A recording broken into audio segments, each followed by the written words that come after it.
With every new installment of the Helluverse, the same criticism seems to pop up. VivziePop doesn't know how to write female characters. Many people come to question if Viv even hates women. Now, I certainly disagree. But there is a case to be made when it comes to the writing of her characters. We can break this up into two very important talking points. Does VivziePop make her women feel important, versus does she give them any substance? Making your characters feel important is the crux of your show, otherwise why else would we give a fuck? So does Viv accomplish this? The short answer would be yes. Shit, 2 of our leads in Hazbin Hotel are women, 2 of the main cast in Helluva Boss are women, and of course we have plenty of supporting characters and villains. Of course, just having the women there doesn't make them important. They're only important if they actually do important things. Again, the short answer is yes. The long answer is a little more complicated. Let's name drop a few notable ladies in the Helluverse. Lou is the main rival to Vaggie, is Adam's right-hand woman, and after the finale of Hazbin, seeks out Lilith so that she can fulfill some kind of deal she made with Adam. Your brat is threatening the very foundation of heaven. And if you want to stay here, you're going down there and stopping that bitch. Lilith herself is also important to the plot, as her disappearance and abandoning Charlie is one of the main mysteries of the show. Sarah, while not actively pushing for exterminations, approves of them and gives Adam her blessing to kill Hell's sinners. Charlie and Vaggie are the main characters, of course, pushing for the redemption of Hell's sinners so that they can get to heaven, and as such, they're the ones that move the plot forward as needed. Lots of fucking women here, eh? So Hazbin definitely makes its female characters feel important. Helluva... let's just get into it. Millie, my queen, is certainly important, in the sense that she's one of the main leads and appears in nearly every episode, and is there as a bit of an anchor for the cast. You just have to get out there and fuck up that brown-nosing cocksucker for me so much. A career, a husband, a future, and now he's my best friend. You don't hate me? Nah, never. Luna is slightly less so. She's usually more in the background unless the episode is specifically about her, making little sarcastic quips towards the other characters. Stop getting hysterical, fatty!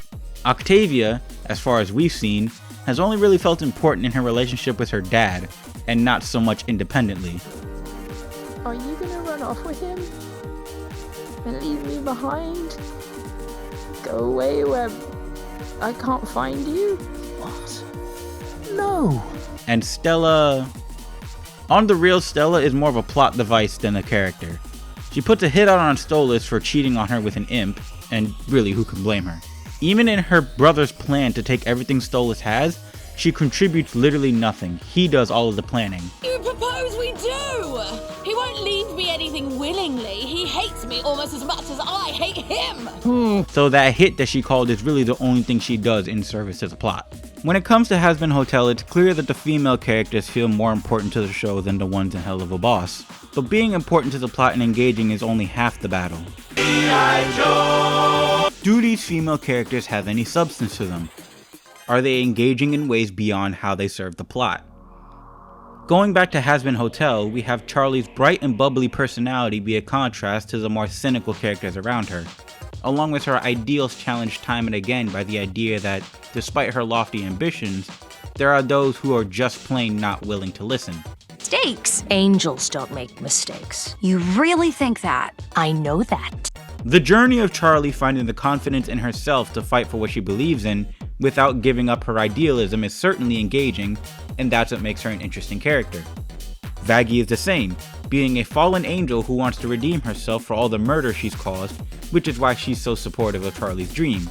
Sarah clearly doesn't want to murder countless sinners, but feels it's the only way to keep heaven safe. And as we see in the finale, her blissfully ignorant worldview about redemption is about to be shattered. Even some of the side characters feel like they're brimming with personality, with Rosie being more of a people pleaser who takes care of her cannibals as opposed to the other overlords who are all just giant assholes. Hasn't thought about eating their first husband. I certainly would have if he didn't taste so bad. I tell you what, you bring old, tall, dark, and armless to me, and I'll straighten him right out, okay, sweet? Or Vivzie being a spotlight-stealing little brat that makes things all about her. Started this. I'm singing it, I'll finish it! Oh, you tacky piece It's of... me! Yes, it's me! I know you were waiting for me! It's a lot easier to pin down moments where these characters feel more than just puppets to move things along, or devices to push other people's character development. Helluva Boss is the complete fucking opposite. Again, if we go back to Millie, she doesn't get the spotlight until season fucking 2. Until then, she's just there to have cool action scenes and to help push Moxie and Blitz's character development. Oh, she protected me. And maybe I'm not a strong, beefy dickhead, but Millie has the strength enough for both of us. Even her one episode in season 1 that could have told us more about her was more about Moxie learning to let Millie take the spotlight. Millie, I didn't mean... Save it, Mom! You could have finished that job anytime if you had just listened to me. But you wanted to do things your way. So fine, finish the job, go home if you want to, but I'm gonna have my moment with or without you. Luna is a bit better in this, in that her entire character doesn't revolve around her dad. She gets actual character moments like in speaking with Octavia or standing up to Beelzebub on her dad's behalf. You know? Oh yeah, and I bet you'd know the okay vibe, right? I mean, everyone likes you so much. What's that supposed to mean? You got a problem with sour cream? Don't follow me. On the other hand, Verosika, being Blitz's ex, has all of her appearances be related to him in some way, be it trying to kick him out of his office, embarrassing him at Ozzy's, or being the one to give speeches to both Blitz and Stolas in order to help them develop through their relationship. We know next to nothing about Verosika outside of her relationship with Blitz, outside of the fact that she's a succubus. But that doesn't tell us who she is, that just tells us what she does. There are certain side characters that get time given to them so that there are more than just their basic traits and plot device. For example, Millie's sister, Sally Mae, got an entire short dedicated to her that developed her and Millie's relationship and showed that she felt sadness due to the fact that Millie moved to the big city and no longer has time for her family. Honestly, Mills, today was great. Better than great. It reminded me of how we used to be like this damn near every day before you left.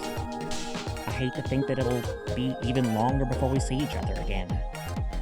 But those are few and far in between, and these aren't characters that are important to anything going on in the show. They're just little tidbits on the side. Otherwise, we're stuck either waiting and hoping for characters to get time in later seasons, like Blitz's sister Barbie Wire, or we get Stella. I could dedicate a whole fucking video as to how they fucked up with Stella. But for now, I'm just gonna chalk it up to the fact that she has no fucking personality. She's so utterly dense, she calls for a hit on Stolas loud as fuck in front of Stolas and her daughter. Bitch, is you dumb? No brains. So, if you kill him, you would...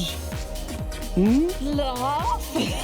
No charisma. And this whole time, you knew about the incredibly illegal thing he was doing, and you didn't think it might be a good idea to let me know? Well, don't yell at me!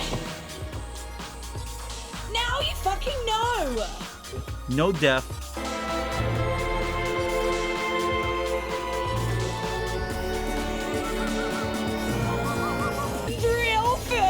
Look who's finally calling!